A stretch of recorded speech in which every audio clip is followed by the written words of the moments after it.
आतंकवाद, आतंकवादी। अरे सबसे पहला आतंकवादी इस देश का कौन है? आजाद भारत का नाथूराम गोडसे, जिसने गांधी की हत्या की। कोई इस बात को क्यों नहीं बोलता है? तो क्या इस देश के मुसलमानों ने कहा कि सारे के सारे हिंदू आतंकवादी हैं? तो जब अफजल गुरु के ऊपर आरोप लगा कि उसने पार्लियामेंट पे अटैक किया, तो तुम क्यों कहते हो कि सारे के सारे मुसलमान आतंकवादी हैं? सवाल मैं तुमसे पूछना चाहता हूं। और क्या डिजाइन तैयार किया है? मैं अपनी संवेदना में जो लोग मारे गए, मैं चाहता था कि मैं उनके परिवार से जाकर के मिलूं। और ये बात हमने जिग्नेश से शेयर की कि जिग्नेश, हम गुजरात में हैं, हम चाहते हैं कि सूरत जाएं और वो जो लोग हैं उनके परिवार से मिलें, उनके साथ अपनी संवेदना व्यक्त करें। बोला कैसे जाओगे? वहां जो भीड़ आई है, वो भीड़ उस मौत पे भी अपनी राजनीति करना चाहती है। उस मौत पे भी समाज के अंदर किसी का खून बहाया जा रहा है, किसी को उसमें वोट नजर आ रहा है। भाई साहब, खून किसी का भी गिरे, रंग उसका लाल होता है। खून हम नहीं गिरने देंगे, चाहे वो हिंदू का हो या मुसलमान का, चाहे सिख का हो या ईसाई का, चाहे दलित का हो या ब्राह्मण का। हमको खून खराबा नहीं चाहिए। हमको समता मूलक समाज की जरूरत है। एक सवाल उठ करके खड़ा हो जाएगा कि ये जो आप समता मूलक समाज बनाना चाहते हैं, इसमें हिंसा तो होगी, हम नहीं मना करते हैं, लेकिन याद रखिएगा कि शोषित लोग हिंसा नहीं करते हैं, हिंसा हमेशा शोषक करते हैं। इस बात को आपको याद रखना होगा। अगर आप शोषितों की एकता की बात करने वाले लोग हैं, आप अपने हक की बात करिए, हिंसा तो वो आपके ऊपर कर देंगे। और आप देखिए कि हिंसा का क्या आलम है। इस देश के अंदर जितने लोग युद्ध में नहीं मारे जाते हैं, उससे ज्यादा लोग खेतों में आत्महत्या कर लेते हैं। और मैं आपको आंकड़ा दे रहा हूं, इस देश के अंदर दो समुदाय सबसे ज्यादा आत्महत्या कर रहा है, एक किसान और दूसरा विद्यार्थी। पिछले 5 सालों में 2 लाख से ज्यादा विद्यार्थियों ने आत्महत्या कर लिया है। और ये वो विद्यार्थी हैं जो coat and quote Modi ji के स्किल इंडिया प्रोग्राम के स्किल्ड लोग हैं। ये इंजीनियर हैं, एमबीए हैं, ये मेडिकल की पढ़ाई कर रहे हैं, ये रोहित वेमुला की तरह पीएचडी कर रहे थे, ये नजीब की तरह साइंस पढ़ना चाहते थे, ये उनकी हत्या करने वाले लोग हैं। दोस्तों, ये जो माहौल है मुल्क के अंदर, इसके खिलाफ एक प्रिंसिपल, जिसको कहते हैं सैद्धांतिक पोजीशन लेने की जरूरत है। और वो पोजीशन ये है कि इस मुल्क में जो उन्माद फैलाया जा रहा है, युद्ध के नाम पे, आतंक के नाम पे, धर्म के नाम पे, जाति के नाम पे, इस उन्माद को हमको पकड़ करके खड़ा होना पड़ेगा। पता नहीं राम जी का अश्वमेध यज्ञ सफल हुआ था कि नहीं हुआ था, उनका घोड़ा कोई पकड़ा था कि नहीं पकड़ा था, लेकिन मोदी जी आपके हिंसा के यज्ञ को सफल नहीं होने देंगे और आपके उस घोड़े को पकड़ेंगे, उसके रथ को रोकेंगे। और वो रथ एक बार बिहार में रुका है, इस बार भी रुका है, और उसको इस बार गुजरात में भी रोक करके दिखाएंगे। ये सिद्धांत लोग हम लोग लेकर के चल रहे हैं। इसीलिए यह जो यात्रा शुरू हो रही है, यह यात्रा महज कुछ लोगों को जमीन दिलाने की बात नहीं है, ये एक प्रोग्राम है। और वो प्रोग्राम है कि क्या इस मुल्क के अंदर जो शोषित जनता है, उनके हकूक की बात होगी कि नहीं होगी। हालांकि जब बात की बात कीजिएगा तो बात इस देश में बहुत हो रहा है। खुद प्रधानमंत्री मन की बात करते हैं, मतलब बात का कोई कमी नहीं है, खूब बात, जबरदस्त बात। मैंने बात तो ऐसा कि कभी कभी ये लोग झूठ बोलने में, बेईमानी करने में इतना भी शर्म नहीं करते हैं कि पकड़े जाएंगे। अभी एक दर्दनाक घटना बसीरहाट में हुई, और देखिए ये दंगाई कैसे उसमें अपना फसल काटने के लिए पहुंच गए। गोरखालैंड को लेकर के इतना बड़ा आंदोलन चल रहा है, कोई बीजेपी का नेता नहीं बोला, कोई ममता बनर्जी से सवाल नहीं खड़ा किया, क्योंकि वहां हिंदू मुसलमान की लड़ाई नहीं थी। लेकिन बसीरहाट पे आहा कितना आंसू, ओहो समंदर भी भर जाए, मतलब उससे ज्यादा आंसू बहा दिए। लेकिन फोटो ट्वीट करने की जल्दबाजी में अपने ही कुकर्म का फोटो पोस्ट कर दिए। मैंने गुजरात में जो मारे थे लोगों को 2002 में, तो उसका जो फोटो खींच करके रखे थे, वो इनको अभी काम आ रहा है ट्वीट करने में। और एक तो हद हो गई, एक सिनेमा का फोटो सारी खींचते हुए लटका दिया, बोला कि ये बसीरहाट में हो रहा है। और ये पूरी की पूरी तैयारी थी, कल जो घटना घटी है उसके बारे में संवेदना नहीं प्रसारित करनी है लोगों के बीच में, आतंकवाद के खिलाफ कोई पोजीशन नहीं लेना है, मानवता का खून बहाया जा रहा है उसके खिलाफ एक शब्द नहीं बोलना है। क्या कह रहे हैं कि मुसलमान कर रहे हैं, मुसलमान कर रहे हैं। थोड़ी देर में पता चला कि जिस आदमी ने बचाया, वो जो ड्राइवर है, इत्तेफाक से वो मुसलमान है। तो इस नतीजे पे पहुंच गए ये लोग कि हाँ ठीक बात है, अब्दुल कलाम भी तो थे, वो भी तो मुसलमान थे, तो कुछ अच्छे मुसलमान होते हैं, कुछ बुरे मुसलमान होते हैं। बोले अच्छा, बहुत बढ़िया। तो अब्दुल कलाम की जब चर्चा हुई तो मुझे कुछ बात याद आ गई अचानक ही, क्योंकि जब आप अब्दुल कलाम की बात कीजिएगा तो कोविंद साहब तो उसमें आ ही जाएंगे, वो भी है ना वेटिंग। हालांकि बीजेपी में वेटिंग का सिलसिला बहुत खराब है। भाई साहब सोमनाथ से रथ लेकर के चले थे आडवाणी जी, रायसीना हिल नहीं पहुंचा, पीएमओ तो गया ही नहीं, रायसीना हिल भी नहीं गया, पता नहीं रथ क्या हुआ पहिया भैया उसका। खैर, तो कोविंद साहब की जब आप बात कीजिएगा तो अचानक से प्रेम आया है, उमड़ उमड़ करके कह रहे हैं हमने दलित को राष्ट्रपति बनाने का फैसला लिया है। थोड़ा सा इतिहास पे नजर डाले पीछे तो देखा कि जब 84 का दंगा हुआ था तो देश के राष्ट्रपति कौन? ज्ञानी जेल सिंह, एक सिख समुदाय से आने वाले। जब 2002 का दंगा हुआ तो देश के राष्ट्रपति कौन? अब्दुल कलाम साहब, मुसलमान। और आज जब मारा जा रहा है, वीडियो बनाया जा रहा है, तब देश के राष्ट्रपति होने को कौन तैयार है? कोविंद जी और मीरा कुमार।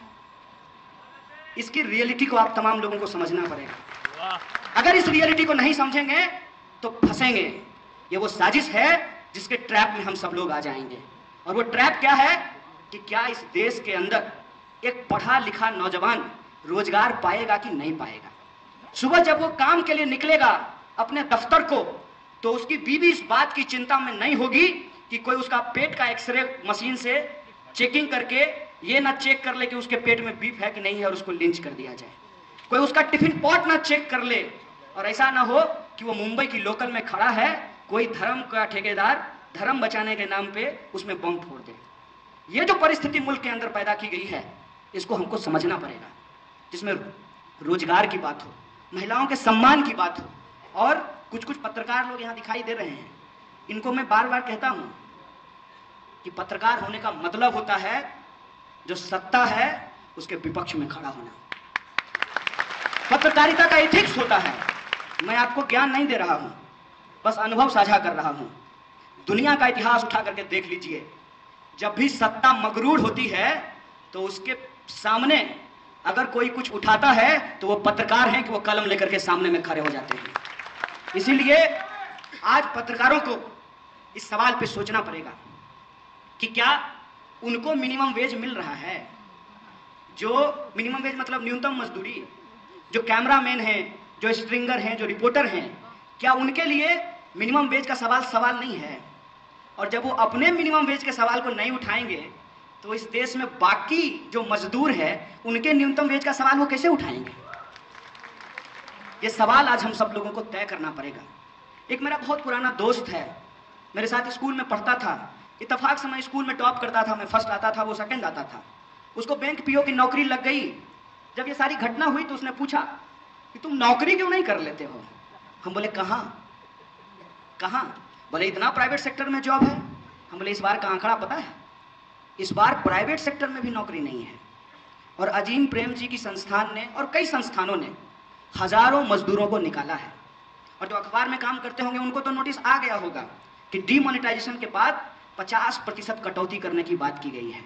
जहां 2 रिपोर्टर हैं वहां 1 रिपोर्टर करना है। उनको स्टूडेंट बीट भी देखना है, उनको पॉलिटिकल बीट भी देखना है। हो सकता है क्योंकि आजकल तो योगी जी सर में कौन सा तेल लगाते हैं ये भी न्यूज होता है, तो हो सकता है कि सुबह में वो योगी जी कौन सा तेल लगाए ये कवर करें, फिर वहां से निकल करके यूनिवर्सिटी कवर करें, फिर शाम को जो है मोदी जी का पार्टी कवर करें। तो ये तो पत्रकारिता की स्थिति है। हम बोले रोजगार है कहाँ? बोले हम जेएनयू से पीएचडी खत्म करने वाले हैं और पीएचडी करने के चक्कर में भी बहुत सारे पब्लिक प्रोग्राम और मूवमेंट से गायब थे।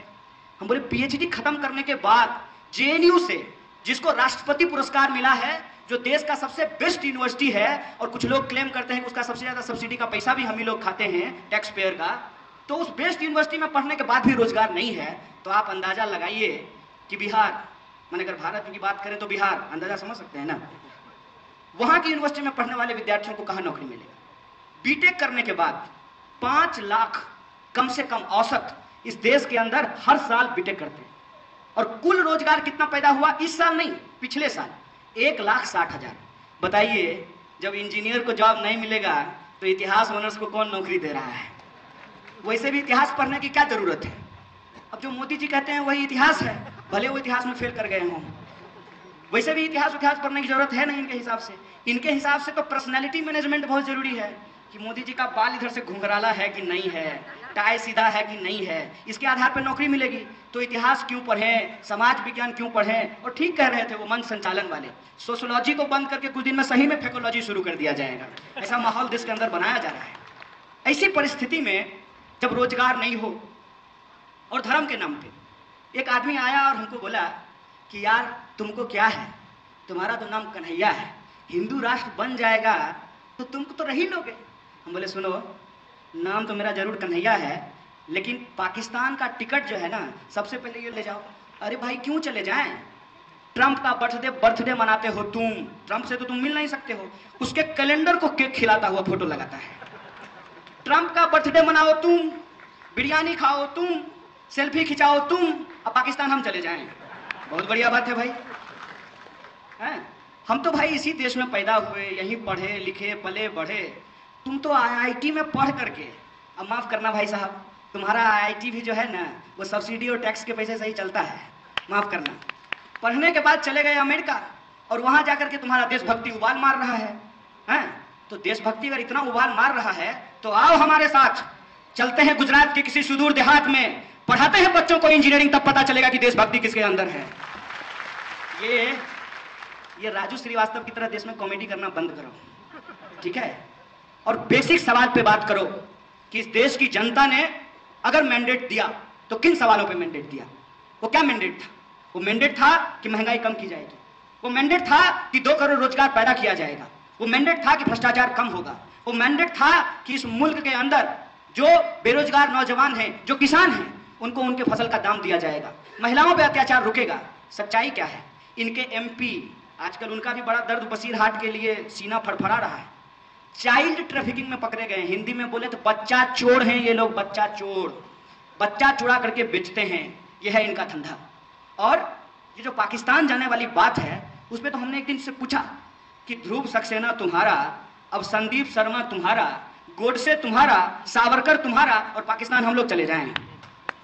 इस देश के अंदर पाकिस्तान को बनाने की बात करने वाला सबसे पहला व्यक्ति कौन था? मोदी जी को ये जरा टैग करके पूछिएगा, रिट्वीट करके। सावरकर के बहुत बड़े फैन हैं।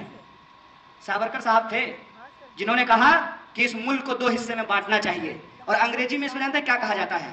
2 नेशन थ्योरी। तो आजकल तो नया जनरेशन है ना मोदी जी का, मानिएगा कि गोलवलकर और सावरकर से आगे हैं भागवत जी, तो इनका आजकल मल्टीनेशन थ्योरी है। हो सकता है कि मुसलमानों के लिए अलग देश, दलितों के लिए अलग देश, पिछड़ों के लिए अलग देश और आदिवासियों के लिए अलग देश बनाने का योजना है इसको। और जो इनका आजकल एक भारत श्रेष्ठ भारत, एक राष्ट्र एक टैक्स, उसके नाम पे जो भाई साहब GST का डंडा चला है। पहले मैं सोचा था कि सूरत जाऊंगा और GST के खिलाफ जो प्रोटेस्ट हो रहा है उसको कवर करूंगा, मेरी दिली इच्छा थी। उन व्यापारियों से जाकर के मिलूंगा जो एक लाजवाब आंदोलन सूरत के अंदर चला रहे थे। लेकिन कल से सूरत में क्या होगा? वो जो लोग मारे गए हैं, जो पीड़ित लोग हैं, नफरत के जो शिकार लोग हैं, उस पे और नफरत की राजनीति बोई जाएगी। GST गया तेल लेने, आंदोलन गया तेल लेने, मुद्दा गया तेल लेने। ये बात आप लोगों को समझनी पड़ेगी। ये एक डिजाइन है कि कभी भी आप एक मुद्दे पे बात नहीं कर सकते। कोई भी GST पे बोलने के लिए तैयार नहीं है। GST में क्या किया गया है? GST में यह कहा गया है कि जो आदमी धनवान है, मोटा मोटी बात करते हैं, जो आदमी धनवान है वो और धनवान हो जाए, और देश की सारी गरीबी, जो देश की सारी गरीबी है, सारी समस्या है, टैक्स का जो सारा बोझ है ना, उसको इस देश की गरीब जनता अपने कंधे पे उठा ले। इनके लिए मैं तो कभी कभी सोचता हूं, एक तो इस मुल्क में सब लोगों को विस्पर इस्तेमाल करने का सौभाग्य नहीं है। आज भी मैं जहां से आता हूं वहां महिलाएं जब उनको माहवारी होती है, और मैं इस बात को बोलना चाहता हूं पब्लिक प्लेटफॉर्म से, इस बात पे बात होनी जरूरी है, इसलिए बोलना चाहता हूं कि महिलाओं को जब माहवारी होती है तो उनके पास इस्तेमाल करने के लिए कपड़ा नहीं होता है, और जो कपड़ा वो इस्तेमाल करती हैं उसको धोती हैं, सुखाती हैं, फिर अगले महीने उसी का इस्तेमाल करती हैं। सबको विस्पर नहीं मिलता है, और ये बार बार जहां जाते हैं फोटो खिंचाने के लिए, इनको शर्म नहीं आती है। मैं तो सोचता हूं कि ये रात को सोते कैसे हैं, मेरे लिए ये सवाल है। कनाडा, जर्मनी, अमेरिका, हर जगह आप घूमें, स्कूल में बच्चियों को फ्री में नैपकिन दिया जाता है, माहवारी पैड फ्री में दिया जाता है। जो देश अपनी महिलाओं को फ्री में माहवारी पैड नहीं दे सकता है, 2020 में विकसित भारत बनाएंगे। बंद करो, ये बकवास है तुम्हारा, तुमसे कुछ नहीं होने वाला है। तुमसे कुछ नहीं होने वाला है, तुम सिर्फ और सिर्फ जुमलेबाजी कर सकते हो। उस पर टैक्स बढ़ा दिया गया है। तमाम जो आपकी जरूरत की छोटी छोटी चीजें हैं, ब्लेड से लेकर के रेजर से लेकर के जूता से लेकर के कलम तक, हर चीज पे जीएसटी को बढ़ा दिया गया है। छोड़ किसको दिया गया है? आहा, अंबानी को, अदानी को, टाटा जी को। जय श्री राम, जय श्री राम। कितना बढ़िया है। इस पे आपको सवाल उठाना पड़ेगा, और ये जो ट्रैप है, ये जो डिजाइन है, उस पे एक एक चीज पे प्रश्न उठाना पड़ेगा। मोदी जी इजराइल गए, बहुत बढ़िया बात। मिल करके आए, बहुत बढ़िया बात। स्कैनर खरीद करके लाएंगे, बहुत बढ़िया बात। देश में आतंकवाद रुक जाएगी, बहुत बढ़िया बात। और वो जो बच्चा है, यहूदी बच्चा, जिसके माँ बाप मर गए थे मुंबई टेरर अटैक में, उसके साथ फोटो खिंचवा करके आए हैं, बहुत बढ़िया बात। इससे कौन मिलेगा? ये जो जुनैद का भाई मोहम्मद कासिम बैठा हुआ है, पहलू खान का बेटा बैठा हुआ है, इससे कौन मिलेगा? ये सवाल मैं आपसे पूछना चाहता हूं। ये तमाशा है। इस मुल्क को आप जाति और धर्म के नाम पे बर्बाद कर देना चाहते हैं। मोदी जी याद रखिएगा, आप कितना भारतीय हैं नहीं मालूम, हमारी रगों में, रग रग में भारतीयता बसती है। आपको बर्बाद नहीं करने देंगे, और ये चैलेंज हम आपके सामने लेने के लिए तैयार हैं। बहुत बोले टैक्स का पैसा, टैक्स का पैसा। ठीक है, पीएचडी 2-4 दिन में जमा कर लेंगे।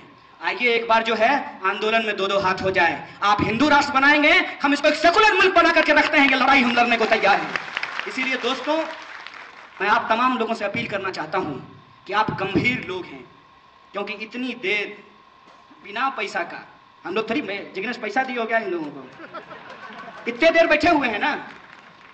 आप अपना पैसा खर्च करके, अपना समय खर्च करके, हम जैसे नौसिखियों का, मुझे बहुत ज्ञान नहीं हम लोगों के पास, गलती करते हैं सीखते हैं। हम नौसिखियों को अगर आप सुन रहे हैं, मतलब आप इस देश की, इस मुल्क की चिंता कर रहे हैं। आप इस देश को, इस मुल्क को बचाने वाले लोग। इसीलिए आपको प्रतिक्रिया में जाने की जरूरत नहीं है। उवैसी साहब हैं, उनको प्रतिक्रिया देने दीजिए, वो प्रतिक्रिया दें। इधर से तोगरिया, उधर से उवैसी साहब, और इन दोनों को बुला करके कहिए कि सुनिए ना, हमारा धर्म आपके भरोसे नहीं है, और हमारे अल्लाह जो है ना, वो आपसे बहुत ज्यादा ताकतवर हैं।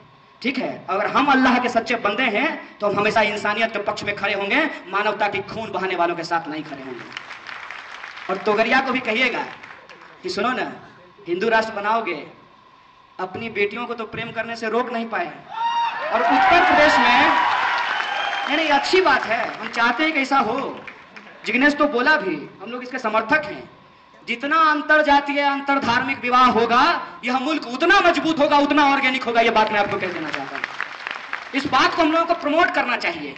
और हैं हमारे बहुत सारे दोस्त, जब इस तरह की जहरीली बात होती है सांप्रदायिकता की, तो मेरा एक दोस्त है, उसने जो है इंटर रिलीजियस मैरिज किया है। छोटा सा बच्चा है उसका, जेएनयू में रहता है। यही बीफ की बात हो रही थी, तो वो धीरे से आकर के कहता है, अंकल मैं हिंदू हूं कि मुसलमान? बोले बेटा तुम इंसान हो, तुम इंसान ही बने रहो, हिंदू मुसलमान लोगों को होने दो। ये जो स्थिति है मुल्क के अंदर, इसकी रिस्पॉन्सिबिलिटी हम लोगों को लेनी पड़ेगी, और हम प्रतिक्रिया में नहीं जाएंगे। हमारे पास, मैं बार बार कहता हूं, एक प्रोग्राम है, और वो प्रोग्राम क्या है? वो प्रोग्राम ये है कि कागज पर जो जमीन बांटी गई है, उसको जमीन पे उतारना है। कागज पे जो जमीन बांटी गई है, उसको जमीन पर उतारना है, और जो बाबा साहब के सपने हैं, उसको हकीकत में बदलना है। ये जिम्मेवारी हम लोगों को लेनी पड़ेगी। और संविधान की प्रस्तावना का एक एक शब्द, जब हम कहते हैं we the people of India, हम भारत के लोग, तब हम नहीं कहते हैं कि हम भारत के ब्राह्मण, हम भारत के दलित, हम भारत के पिछड़े, हम भारत के मुसलमान, नहीं, हम भारत के लोग। और वो सारे लोग जो मानवता में विश्वास करते हैं, उनको संविधान की प्रस्तावना के एक एक शब्द के लिए, उसको हकीकत में बदलने के लिए, उसको जमीन पे उतारने के लिए, अपने खून का एक एक कतरा बहा देने के लिए तैयार होना पड़ेगा। इसीलिए दोस्तों, आप सब लोगों से एकमात्र अपील है कि कहते हैं वो भावना ही क्या जो किसी और के भड़काने से भड़क जाए, वो मोहब्बत ही क्या जो कि किसी के आंख दिखाने से कम हो जाए। तो ना हमारी मोहब्बत आपके भरोसे है कि आप कहिएगा कि सुनिए ना, जरा भारत माता की जय बोल दीजिए। अरे हमको मन होगा तो हम भारत माता की जय बोलेंगे, भारत के पिता की जय बोलेंगे, भारत के तमाम लोगों की जय बोलेंगे, लेकिन तुम पूछने वाले कौन होते हो? तुम कौन होते हो हमारी देशभक्ति को मापने वाले? तो एक बोला नहीं बताओ, अगर आप करते हैं तो क्यों नहीं करेंगे? हम बोले अच्छा एक बात बताओ, तुम अपनी जो है बहन से प्यार करते हो? बोला हाँ। हम बोले जरा करके दिखाओ, जरा करके दिखाओ ना। हम प्यार करते हैं अपने माँ से, हम प्यार करते हैं अपनी मिट्टी से, तुमको क्यों करके दिखाएं बे? ये हमारा प्रेम है, ये हम जानते हैं, हम तुमको बताने के लिए तैयार नहीं है। और ये जो बात है, इस बात से एक बात निकलती है कि ये जो हमारा लक्ष्य है कि सबको जमीन मिले, उसको अगर नारे में तब्दील करें तो हम ये कह सकते हैं, सबको शिक्षा, सबको काम, मजदूरों को मजूरी, किसानों को फसलों का दाम, और हम वो तमाम लोग, हमारा रंग रूप भाषा कुछ भी हो, हम सबका आत्मसम्मान, इसके लिए हम लोगों को एकजुट होना पड़ेगा, सड़क पे उतरना पड़ेगा। और कहते हैं कि उनकी लाठी एक है, हमारी पीठ अलग अलग है। उनकी लाठी एक रहने देते हैं, अपनी पीठ को एक कर लेते हैं, फिर देखते हैं कि पीठ टूटता है कि लाठी टूटती है। आप अपनी पीठ को एक कर लीजिए, लाठी टूटेगी। और एक साथी ने कहा कि ये नौजवान जो हैं मुट्ठी भींचे हुए नजर आते हैं, पता नहीं कहां पड़ेगा। साहब बेफिक्र रहिए, ये न्याय की मुट्ठी है, अन्याय पे पड़ेगा। इन्हीं शब्दों के साथ मैं अपनी बात को खत्म करना चाहता हूं। शुक्रिया। इनकलाब जिंदाबाद।